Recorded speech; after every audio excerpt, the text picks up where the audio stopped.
So hello friends, I welcome you today all to this ASSOCHAM Innovate India 2020 online series.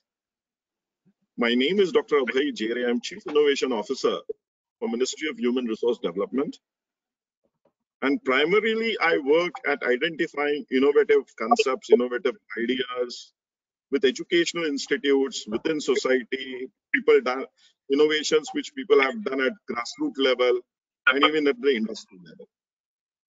So when ASSOCHAM actually approached me for the series, Innovate India, I was actually not very convinced that why a Ministry of Human Resource Development person who is working mostly with education sector should work. But then when they convinced me that I will get to know and learn far more innovative stories from the industry partners which ASSOCHAM has, I was very happy to accept this invite. So today we have with us three very interesting ladies from HR sector. So we started with human resource development sector. We are starting this online session with human resource development sector because that sector is very important for our human resource development ministry, because the students which we actually train, and when they get out of the system or they get out of the education institute, the first thing they face is human resource ministry or human resource department in majority of the industries. So today we have with us three leaders from human resource department. We have with us Ms. Midka Saharia from Mercedes-Benz Axon Motors. Then, hey Midka, hi, welcome. Then we have Nishtha Saxena from Global Consumer Products Private Limited. Hello, Nishtha. And then we have Kiran Tandon of Loyalty Prime. Hi, Kiran, welcome to the discussion. Thank you. Hello, sir. So, before we actually start our discussion, I would like to give you 3 minutes to actually talk about the innovative practices which you are doing in your own organization and which you would like to share with others. You can, means based on your own experience, it need not be that you are doing those practices in your current organizations. You can talk about some good practices even in your previous organizations. Okay, so we will focus on innovative practices rather than what you are doing within the organization. So I will request Midka to go ahead and take the stage. Midka, can you hear me? Okay, I think we have problem with Midka. Kiran, go ahead. Okay, thank you so much for inviting me for this forum, and it's absolute a privilege to share my thoughts and what I have worked in my previous organizations as well as in current organizations. Talking about innovatives, innovation in the HR space, I think we have always touched the three aspects to an employee, which is like their lives, their livelihood, and their lifestyle. So as far as the lifestyle is concerned, mostly I have worked with some of the startups and in some of the technology firm. We have always looked at giving a balance wherein people always complain they travel. So we've given a lot of focus to working from home conditions. And that is how the infrastructure we have developed from the beginning, be it the company I work for currently or be it the company I worked in the past. And with respect to the livelihood, which means that they're making their day-to-day work happy, be it at work, because work is the place where people spend most time with, and nowadays the work is home and home is work. So we focus on regular contacts, which is a pretty common phenomenon, but I would say the disruption we have done in this area is coming up with a deck of primers. The deck of primer is a group of, we have categorized a couple of people in certain groups, wherein they are the ones that come up with weekly activities to connect. They are the ones who compete with, it's similar to playing deck of cards. And on the life, we cover people on their employee wellness, in employee lives, and of course mental well-being. Nowadays, the most important innovation arising out of current situation is that we realize that from many years what we were practicing, utilizing IT infrastructure, that we actually don't need the infrastructure. And the biggest innovation which has happened lately to us is, by going officeless, which means you're really enjoying having office at home and home at office, managing kids, managing parents, and managing your work. And with this innovation, we are 100% compliant. We are 100% scalable. And I think for coming months or so, till the time people want to come back to office, we'll be going without real estate. And these are some of the things which I want to talk about. And these are achieved by caring for people, by communicating proactively, and by promoting collaboration. So Thank Kiran, now Loyalty Prime doesn't have an office at all? We will vacate in June, so we are just winding up whatever the assets we have. Okay. And then for future, you will go officeless completely. Everyone Yes. working from home, including your CEOs. Yeah, so my CEO is out of Germany, and all of us are currently working from our virtual offices. We are starting at the first place with the India office first. Okay. And how many people you have in India right now? We have close to 60 people here. 60 people here, and everyone working from home, actually. Yeah. But the current COVID crisis has forced companies like Infosys and TCS also to work from home, where they have about few lakh people, right? About 1.2, 1.3 lakh people work for TCS, more than that, or same people work from Infosys. Okay, but it's a good concept that the entire company will be officeless, and they will. Okay, we will move to Nishka. So Nishka, Right. what innovative practices you have done in Global Consumer Private Limited? So before global, I think I would like to go back to my consulting days, wherein I was working with a boutique HR consulting organization, and we were consulting IT and ITES clients in the SME segment. And I'm talking about 7-8 years back, wherein we had set up an entire corporate academy. Corporate academy was not a very well-known concept then.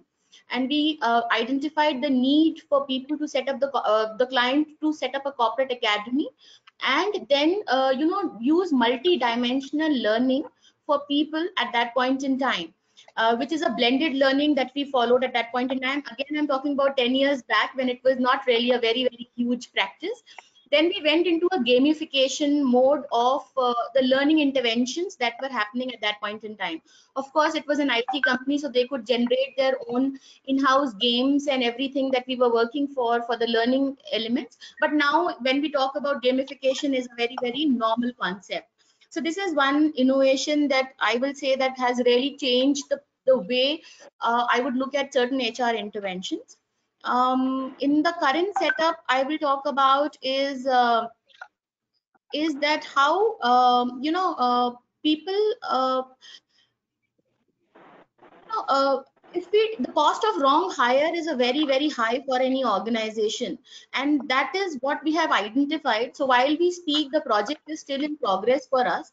We have tied up with a recruitment, or rather a technology platform, who is going to help us completely from job advertisements to selection, to pre-selection, to selection, as well as the entire onboarding of the entire the resource who's going to come on board with us. So that is a project which is work in progress, and we anticipate it to get over maybe by June, completely launched for us. Okay, interesting. So Milka, can you hear us? Whether she's online now? Sorry? Milka is online? Yeah, I am. Yeah, Abhay, I am here, but the thing is, my video is not working, so I will be available on That's the okay. audio. That's okay. You're completely audible. Go ahead, Milka. Yeah. So I am basically working at Mercedes-Benz Guwahati.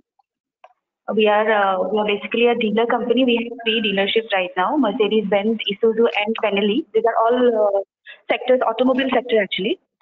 So we are currently around roughly 150 employees who are engaged in this organization. Uh, right now, because of the COVID situation, of course, we have started the work from home culture in past 2 months. Though we are partially functional, we are still operating. The lockdown has been lifted in our area, in Assam, as you are aware of it. But though we have a curfew from 6 p.m. to 6 a.m., so we really have to be very strict on the timings. Also, as looking at the situation, Mercedes-Benz has also, they have made lot many things digital for us. Like throughout the lockdown, even though there was very less operations on the service section, we still had a lot of work to do, work from home activities. Like we basically have our learning app, which is a GTLS app, and all of our employees are enrolled in the GTLS app, so that they can, at least for the entire month, they could go through the various training modules. They could go through the webinars and video sessions and everything, which is like a good learning platform for all the employees, basically the technical stuff, right? And apart from that, we, as soon as we have, we are now, since we are functional and we are open. So right now we are basically focusing on a Roadstar, this thing, like as like we are starting on a roster basis activity. We are functional on that. Like we do not allow all the employees to come to the office every day. We have a basic roster for the service and the sales team. So basically, we choose alternate days for all the employees. So that's how we have been doing it right now. Okay. So considering this COVID scenario,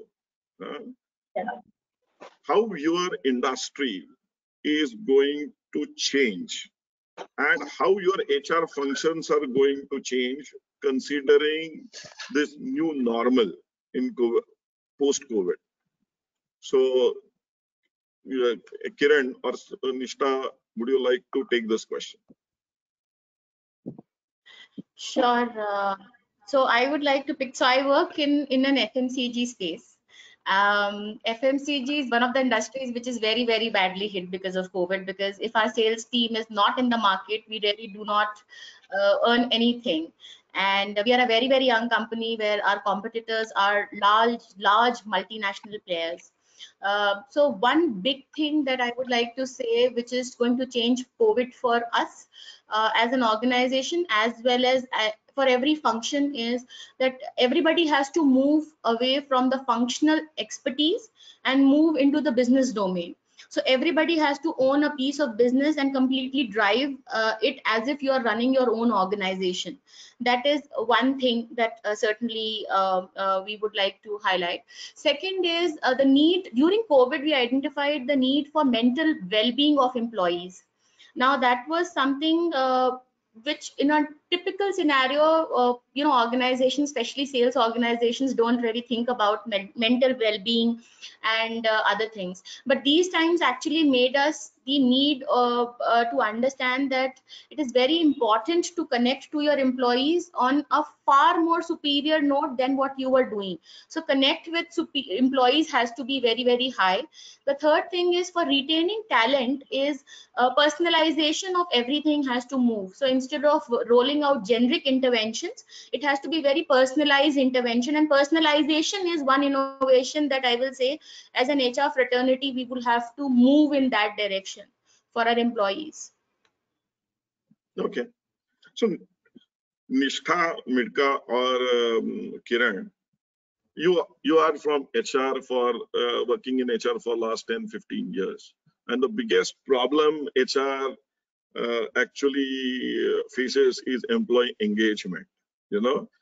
I don't know, I have worked in private organizations where HR just bombards with emails, and then people actually go ahead and apply rules to their inboxes, that any mail from this person goes directly into junk mail folder or delete folder. Okay. Whenever I used to talk to my HR people before, they say, Abhay, from 10,000 people company, if we start an initiative any initiative, we get responses from 30 people, 50 people, 100 people, and not more than that. Sure. So what should be the innovative practices which one should follow? And I'm here going for a loud thinking. You may not be doing it, but Sure. where HR people are not ignored, because currently if you see YouTube, or the largest number of memes are on HR people, right? And sometimes their work is not considered to be very prestigious, or their contribution is not acknowledged by especially technology companies and so on and so forth. So whether we can do something about to ensure higher employee engagement and respect for HR. So yeah, Kiran, go ahead. Kiran, you have to unmute. Sorry. So before I, begin talking about employee engagement, and before this current organization, I worked for a large e-commerce setup as well for a good 6 years period, which is Snapdeal. And employee engagement has been at the center, or say the heart of the company always. So the biggest thing which I think we have practiced in the past, and which I do that employee engagement is not only the baby of HR. It has to be owned by everybody. Like an HR individual, HR person is also an employee to the company. Like employee engagement is needed for people, so it is for the HR person. So we have done this mind shift at Snapdeal, and that is where I carried my learning and carried forward, that employee engagement is more of a concept for each one of us to own it. I did share in my introduction that at Loyalty Prime we introduced deck of primers, which is nothing but, we're approximately 60 people, and we divided the people into 4 groups like spade, the 4 deck of cards, and then there is a volunteer from each group to organize events which involve HR folks as well, finance folks as well, and other support folks as well. So what has happened is there is a complete shift of ownership from not only from the HR function, but it is owned by everybody, and it has been a really a successful project for us. Some other engagement, I would say, which made us drive this was this work I did with Snapdeal. We introduced a concept called Snapdeal Radio earlier those timings, wherein we utilized the power of music to connect with them. So there was a 1-hour streaming we used to do with people, wherein the 20 minutes were contributed to the org announcements you were to do, and then rest of the minutes were either you were playing music, on demand music, or maybe connecting with people. So for example, Snapdeal at that time when I worked had more than 10,000 people. So which means what was happening in sales, what was happening in technology, or what was happening in supply chain, people were not valuing work with each other. So we came up with series called Know My Work, and then talking about a day-to-day life of a logistics guy who's out delivering the product, or maybe talking about a technology guy, what does he do which makes the life easier for the retail folks who put things on sale on the website. So that was pretty successful, and since then I think engagement has been at the core of my heart, and wherever I have traveled and worked, and I think the concept has been to give it to people and own it together. Not necessarily you are the gem who knows the best out of engagement. Most of the innovative ideas always come from the public who are there on the ground. Yeah, I would like to say that I believe that HR is like the mother of the house, and similarly in organizations, HR is like the mother of the house, and if the mother of the house is not respected, then the household actually never flourishes. And the same is happening with HR. And Dr. Abhay, nothing against, but over the period of time, at least when I started, I never saw HR as a board member position. I never saw HR as a CXO position. However, over the last, I will say 5 years, I have seen HR actually placing and finding a space in the board. And of course, it will happen only if we go beyond the routine, which is email bhej diya, org announcement kar diya. We'll go beyond that and actually we have to understand business as good as business, if not better than them.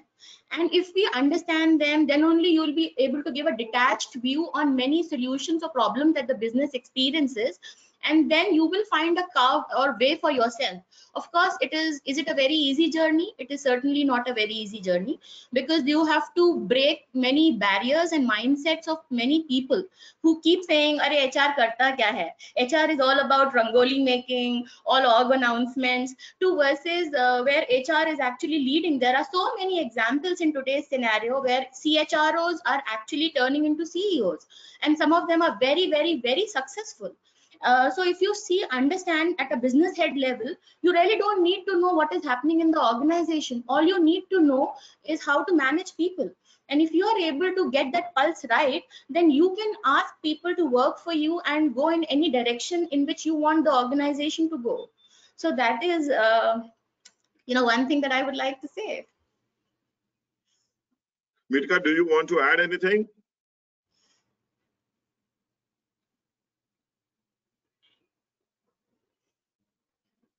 I think we don't have Meetha, again got disconnected.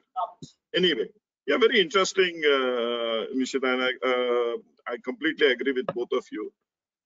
Another important problem which always HR complains is on hiring, right? When I was R&D head, I used to always go ahead and actually not blast at HR, but always go ahead and make comments, because we are looking for very bright people, and the kind of people which were presented to us were not so great, And then when I started working on education sector, and I started dealing with the youngsters which were coming out from these institutions, and I realized that the quality of the manpower which our educational institutes, especially our technical education institutes, are developing is pretty poor. We just had a survey a few months back where we compared our engineers, Indian engineers, with engineers from China and Russia, 5,000 engineers. And the problem-solving capability of our engineers was pretty bad as compared to the problem-solving capabilities of Russia and China. And they were theoretically very good. Certainly, they were theoretically very good, our people. But when it actually came to problem-solving, design thinking, how you should approach, right kind of attitude, the problem was there with our engineers. So as Ministry of Human Resource Development, we are also trying to do multiple initiatives in this regard to ensure that we actually push youngsters not to get into swallow and vomit kind of education mode, just chasing marks and grades, but get into a problem-solving mode, get into a mode where they are part of solution and not part of problem. Having said this, when you are going out for hiring as HR, what is your hit rate of giving out an offer?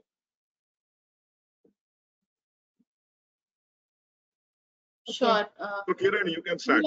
No, Kiran, you can go ahead. Okay, I would say I will, from the core of my heart, I have been a talent acquisition person from the specialization in human resources. So out of 18 years of experience, I think 15 plus lies in talent acquisition. I would say over the companies I have worked for, I would now not name the companies because that's like confidential numbers or the information for them. The organizations are pretty much concerned that I would only need IITs A or maybe IIMs A, B, and C. And it had been a really, a challenge for me to block the mindset, not that people who are from IITs or IIMs A, B, and C are the intelligent ones. We have to give equal opportunities to others. And I completely agree with you on this.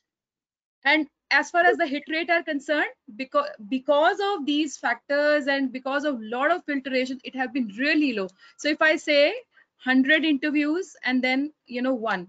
Now I can really talk about how I have increased the hit rate and how we have found a solution to this. The fundamental problem which exists why the selections do not happen is are on the two aspects. One is, in a technology firm, or maybe when you need to communicate a lot, one is a lot to do with your communication skills, and other is your adaptability, which is to the role fitment. So the gaps were found at those two levels itself, that there was a big skill gap and there was a communication gap. So with one of my organization, we did a pre-hire program wherein they were pre-selected some people, and they were trained on communication, they were trained on the technical skills which were required for the job, and then if I say 100:1 was the ratio, that rose up to from 100:20, which means out of that pre-selection training batch we were able to pick up those 20 people. So here is my answer. I'll be happy to answer if, sir, there are more questions out of this. So I would like to say that it's very unfortunate that still many HRs do not really understand business.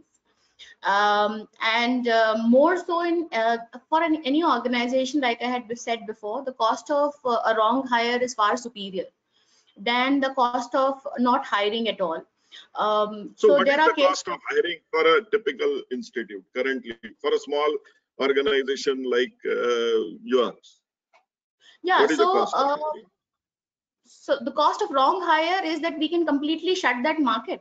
So we have no. That I understand. No. I am asking about not wrong hiring. I am asking about cost of hiring. How much you end up spending if you have to hire 100 people?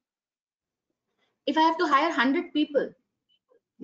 So how much you will end up spending? So there are various costs that are involved in that, of course. So I will say on an average, I will hire somewhere around at an entry level, somewhere around maybe under 60,000-70,000 rupees. No. I'm not talking about the salary. No, I'm not talking about the salary. I'm saying the cost of hiring. I'm talking about the cost of hiring, which is taking into consideration the cost my talent acquisition resource spends in sourcing candidates, the opportunity cost of my manager while doing the interviews over a period of time. So that is why it's very important that as a talent acquisition person, you understand what is expected out of the role, and you do the screening at your level so that your manager or your business does not have to redo that, bit at their own, and they get only the creme de la creme from your lot, so that their opportunity cost loss is very, very less. Okay. So same thing goes with Kiran, and the cost of hiring is on similar, especially when you were in Snap Deals. So I would say the cost of hiring per person is minimum 1 lakh or 1.5 lakh rupees. And if I say that becomes a wrong hire, it becomes 10 times of it. And we really can't afford per person. So even if, one or two goes wrong, other than that, concerning opportunity costs are even, that grows up to even 100 times as well. So what could be the innovative practices which HR can think about in doing the right kind of hiring? Because currently what happens, I will tell you, currently what happens is that large number of companies actually go and ask for, okay, only 60% students with 60% marks will be eligible to appear for the first round of interview. So out of box thinker, if he is not getting 60% marks, you have already disqualified him without looking into it. Okay, then you ask him to do some tests. Okay, multiple choice questions and so on and so forth, which he is very much trained for. Okay, so he goes ahead based on his technical things, he goes ahead, solves some problems, solves some gives a lot of thukka baji also he does, and many times he gets hired. So systems are there. I'm not saying systems are not there. Okay, large number of companies have put those systems in place, but they still end up hiring wrong kind of people, which are not problem solvers. They are not, and sometimes they rightly blame education system also that they are not producing right kind of people. Yes, we agree with that. But then whether companies also take enough efforts to ensure that the crowd which has come in, right kind of attitude is developed, right kind of, और immediately 3 महीने में उसको किसी project पे लगा देते हैं, नहीं है तो उसको PIP में डाल देते हैं, and then washing off your hands. So whether HR actually does these kind of aspects to ensure that the quality which is there is really upgraded in a large way in terms of not only technical competencies, but knowledge, attitude, passion, and those kind of aspects. Kiran, you want to take it? Yeah. So I would say role stimulation is the example. So like you absolutely said, people are trained to answer multiple choice questions. People are trained to answer, rectifying the JD and answering the apt answers, which will please the ears of the hiring manager. So, but role stimulation means you give 1 day or a 2-day opportunity to be there for 8 to 9 hours. Not only you have to understand the individual, give an equal opportunity for an individual to understand what is it to be like working with the company and this role may demand that your maybe requirement may change after 3 hours or after 4 hours. After that 1 day or a 2 day of a role stimulation, you go back after 5 days and check, are you really open to take up that role? And by that time, whoever were participating in that role stimulation can give a collaborative feedback, or maybe the feedback from individuals, and that can be collaborated to see, is from an organization perspective the person is a good hire. Simultaneously, input from the candidate as well. Do you think you'll be able to sail in such an agile environment, or maybe a strict environment, or maybe monotonous environment, or maybe a flexible environment? I feel role stimulation is something, when two parties really go through that virtual job for a short period of time, and they decide for both of them whether it's a fit for both of them or not. So I would like to highlight 2 things that I have gotten to know. One is Zappos. I'm sure, I don't know if you guys are aware. Yeah, everyone knows Zappos. Right. So Zappos has this 1 month quit program.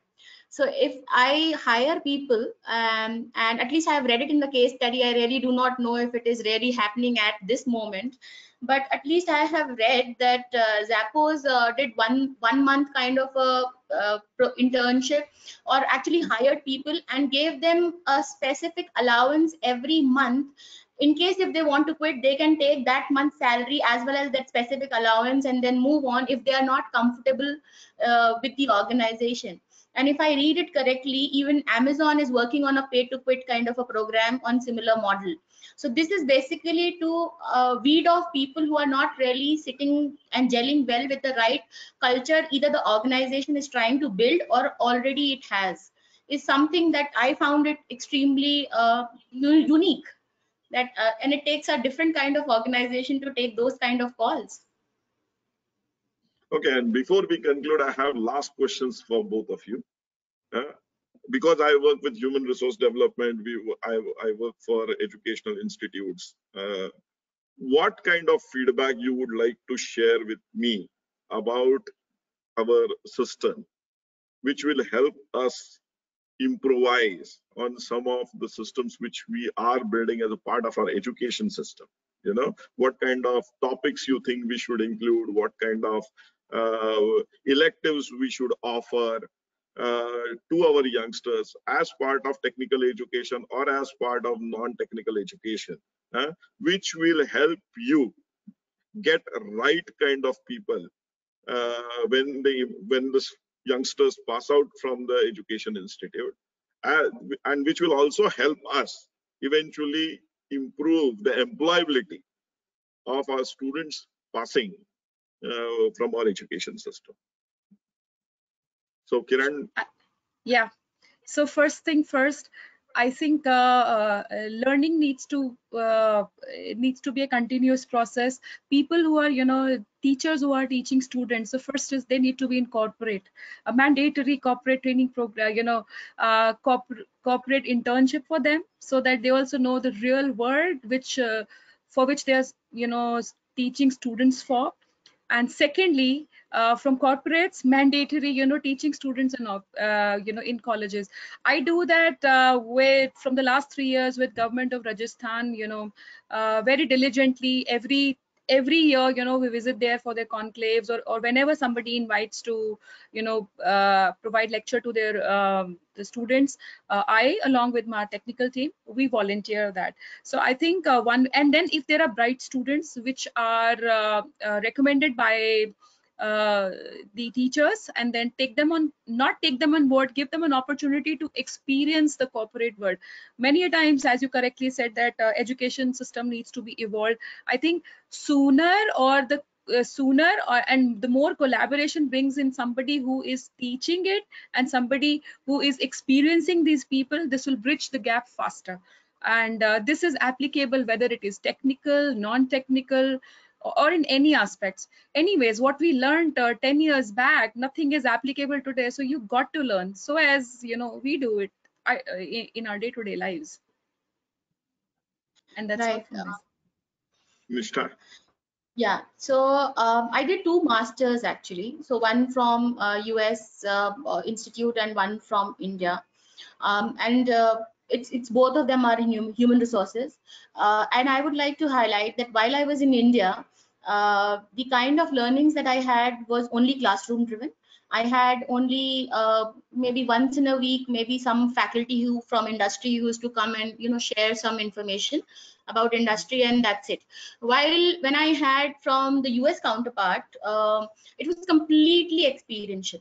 It was absolutely self-paced, self-learning based, and it only depended on me how much I wanted to extract from the program, from my professors, as well as from the industry experts who were coming to us. So that experiential learning is something that I will say has really helped me, understand the corporate realities better and equip myself better. So that is one thing that I would like to say, that the internship duration of every course that is there has to be at least 50%, if not more. And the other thing is, it's a very sensitive topic, but the quality of people who come in has to be standard. The people who get assessed for getting into a specific program should be purely on credentials or on other parameters, but not because of the other specific parameters that we have. As a result, the issue that we have at present, which is that even the top institutes in India, we come back empty-handed while going for campuses, will still continue. So those input mechanisms have to be. So these inputs are good inputs, and we are to some extent we are certainly working on this. For example, now we have made internship compulsory for all the students. They have to do it. Okay, during their so 6 months internship, just not in final year, but as and when they have the time, they have to go ahead and do it. So currently we are trying to, for technical institutions, we have about 80 lakh students just doing technology in this country. And now we have to have internships for about 20 to 30 lakh students every year, So that is now very, very compulsory for each and every student. So getting that kind of large number of internships also becomes a huge problem in this country, because at the end of the day, companies are interested in doing business and not training interns. So we have started facing that problem. We are talking to large number of HR people also to ensure that they accommodate as many people as possible for training.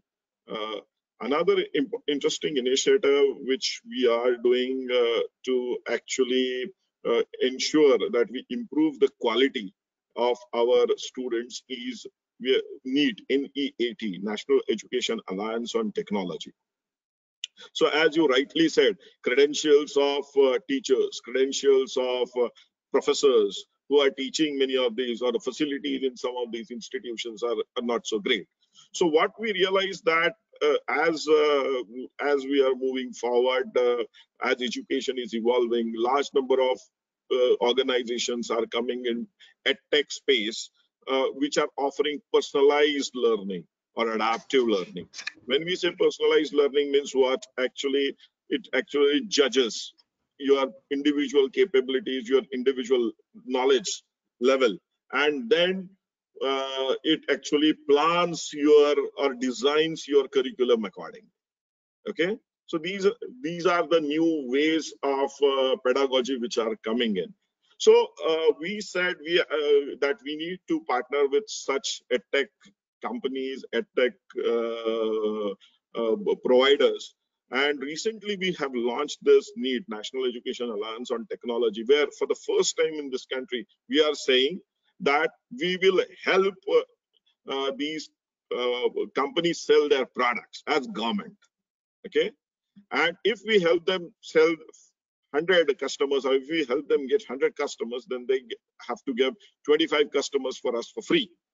And those 25% licenses, which we will get for free from them, we will distribute into lower socio-eco strata in areas of aspirational districts like Jharkhand and Chhattisgarh and those kind of things.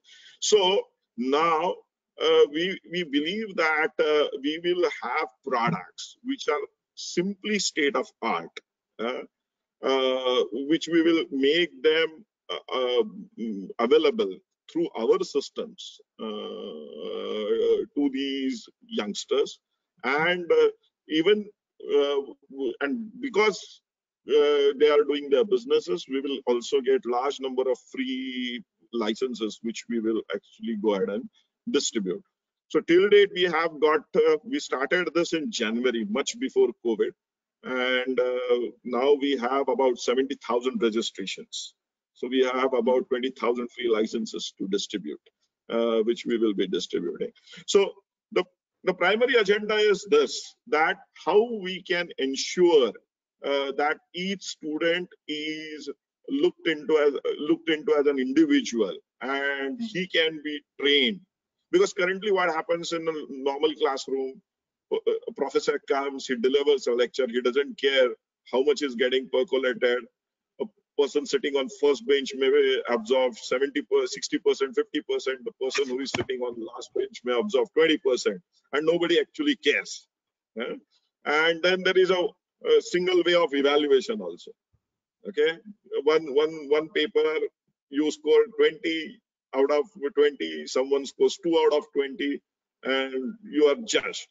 But whether we can actually change this entire model, so that is one very big initiative which we are taking. And now there is no such initiative globally, so this is a very big innovation which we are doing. Another important initiative which we are taking, and which will be again would be, I just would like to share with you, is we are currently hand-holding about 1,500 institutions. I am personally hand-holding about 1,500 institutions to ensure that innovation ecosystem gets created and stabilized in this 1,500 institutions. And the primary objective to create this innovation ecosystem is, one is certainly to create entrepreneurs, more and more entrepreneurs, because if we have to give jobs every year to 20 lakh people, 50 lakh people, then we really require large number of entrepreneurship base. So we are certainly working on that. But more importantly, from an HR perspective, when you are hiring,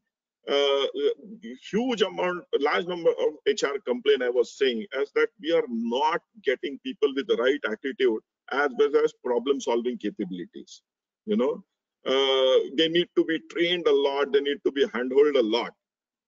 So how we can do about it? And what we have started realizing is that we need to teach students how to learn rather than actually feeding them with information. I don't use word knowledge also, okay, because large number of people don't understand even the difference between knowledge and information.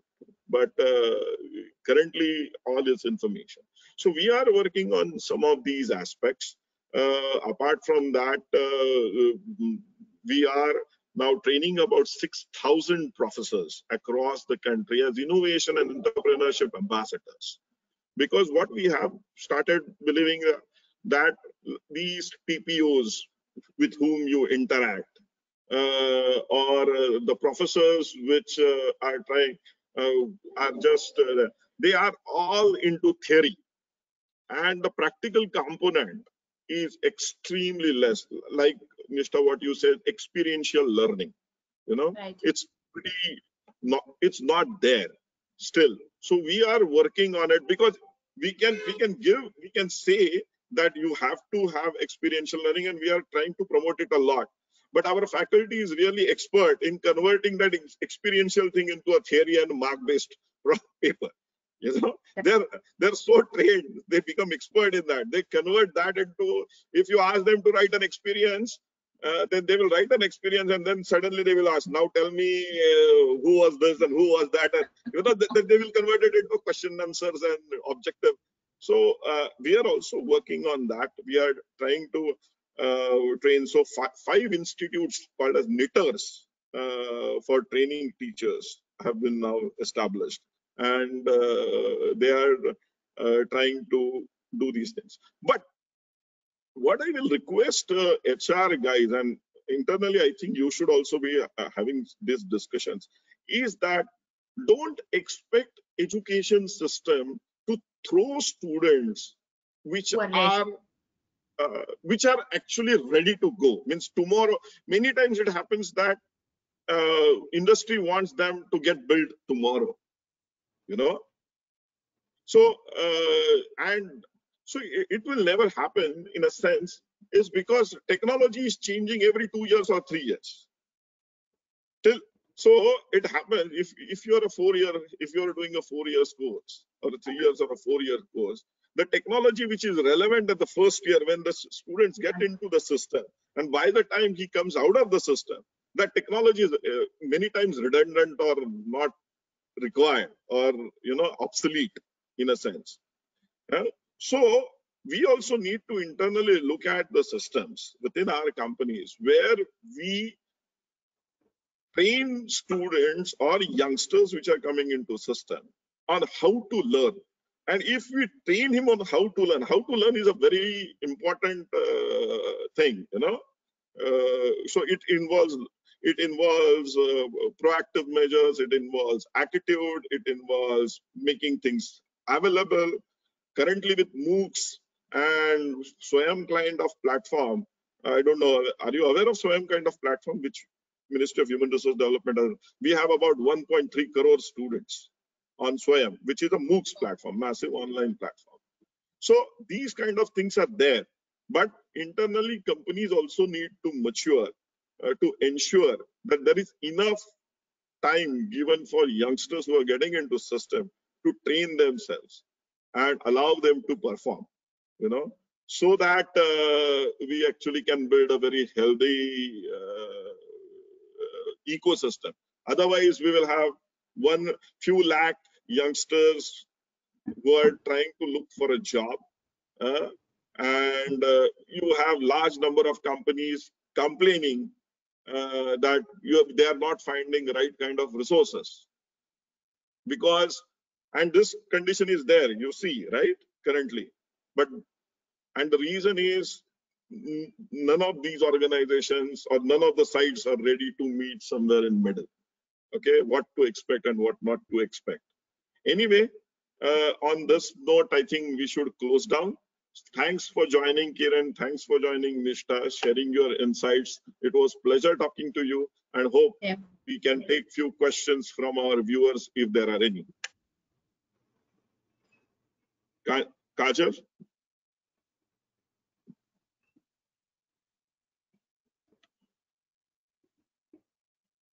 Any questions? Thank you, everybody. Thank you, everybody. There are no questions? Questions? Any questions anyone would like to ask? They can always type in the chat box. We have 308 people. So anyone who would like to ask question can just type it in the chat box.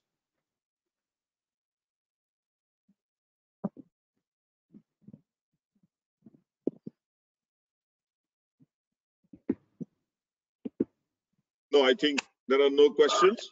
So let's close down. Thank you very much. Really appreciate for sparing your time. Thank you so much. Thank you so much. Pleasure joining for the session. Thank you. Thank you. तो काजल broadcasting बंद कर दो. Yeah.